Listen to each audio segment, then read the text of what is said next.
What's up, everybody? Gibson's Lawn Service checking back in on this Sunday morning. Look, I like to say I like to give y'all the ins and outs of what's going on in my business. Not so much as in my personal life, but what's going on in my business. But look, something I've learned, not gonna say learned, but something I kind of realized this morning. Like, and I would say this just has to do with business, but it's not. Like this really is for just life in general. But I'm gonna use it in a business sense. Since I have been operating and running my business full time, it has brought me a lot closer to God. And what I mean by that, this keeps me on my knees. Because before, you got so much of the hustle and bustle. You got to get up, you got to go to work, you got to run your business, you got to spend time with your family. In a sense, it's like, okay, how much time are you carving out for God? How much time are you actually getting in His Word, praying and things like that? And I was reading my Word here and there. I was praying here and there because my excuse was I just never had enough time. Never had enough, because you got to think, like in the morning, boom, I'm jumping up, I'm going cut all day. I come home, give me an hour nap, then I got to eat, spend a little time with my family, then I got to go to my full-time job, and to get off my full-time job and do it all over again. But see, now my body automatically wakes up at like 3 in the morning sometimes, 3 or 4. But I try to get up at 5, get in my word and pray. And like I say, when I say running a business bring you closer to God, because your whole livelihood, your survival, man, your family runs off of Gibson's Lawn Service. If Gibson's Lawn Service don't make any money, family don't eat. And it's not like, oh, I'm just going to show up to my job. End of the week, I get a check. Or if they fire me, I get unemployment. So I still, if you do not hustle and grind and work in your business, you do not eat. And that's why you have to run your business a certain type of way, because people don't look, like I can say, people look at the lawn man, oh, he just the lawn man, he just cutting grass. They don't see what's coming behind that lawn man. A wife and kids, they got to eat and survive and thrive and live off of this. So that's why I operate my business how I operate it. Y'all say I'm cutthroat all you want, it don't matter. And you know, you get to thinking, like this morning, I got up this morning, I made my family breakfast. I just kind of like get prepared, clean my truck out, get my little notepad together, get my week, what I got to do for this week, check my accounts, if I don't do it on Friday, on Monday, I transfer money out my business account to my personal account, like for groceries for the week or gas for the week, things like that. All right. Mainly typically it'd be like stuff for the house. I either transfer that money on a Friday or a Monday. I'm looking at my account. I'm like, man, all right, I know I got some money on the way. Like for instance, I'm waiting on, let me see how much I'm waiting on coming. That's not, it ain't really relevant, right? But like for instance, I did this job, right? And I'm waiting on that money coming. That money gonna come this week, right? But I did the job Wednesday. Right? So I'm looking at, all right, soon as that lump come in, I'm paying all my bills for next month. When that money hit, I'm paying all my bills for next month. That money gonna pay all my bills for next month, right? And I know in the morning, I got this $375 aeration job. All right, that's grocery money right there. So I got the money coming from Buddy.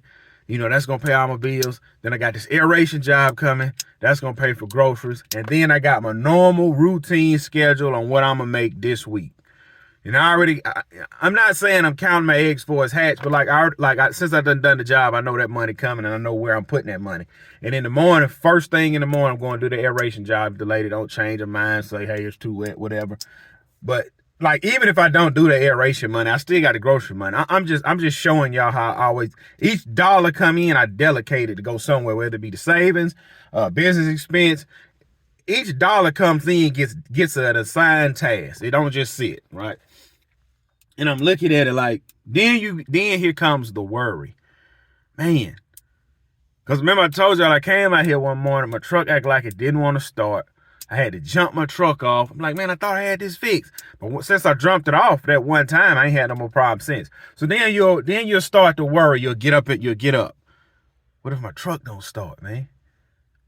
All right, the truck start. Man, I got 200,000 miles on my truck, man.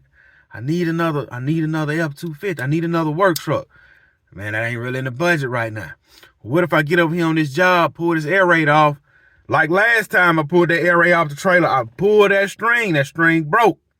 But I took the thing apart, I tied the string up, I got it temporarily fixed. But I got another pull string, the little housing, that should come in today, so I'm gonna change that out today. Man, what if I get over there and that don't work? Or what? You'll start worrying. You start stressing and worrying. So then I say, all right, okay, let's refer back to what we already know.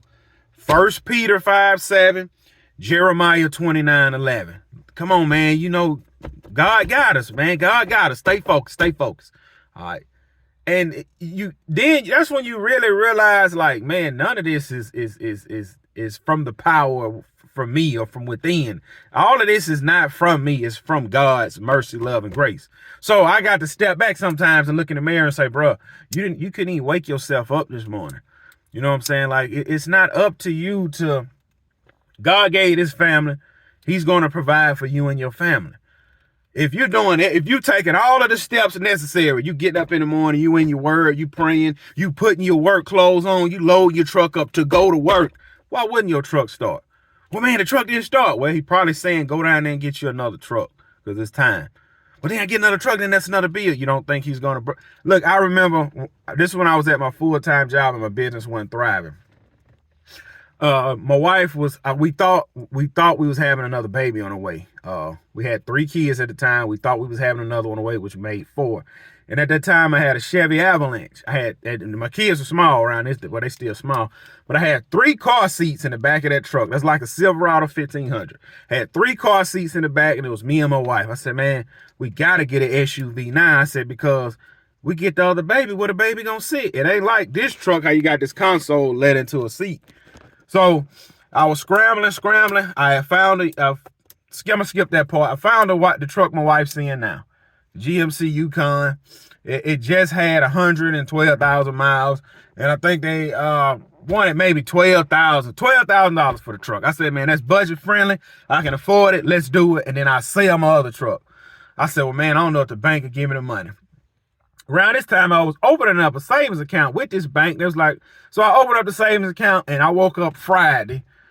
I was like, man, I maybe have to trade this truck in. I know I ain't gonna get much for it, but I don't think they'll give me another loan. And the bank called me and they said, hey, Mr. Gibson, yeah, we see you just opened up a savings account. And normally when everybody open up a savings account, we pull their credit.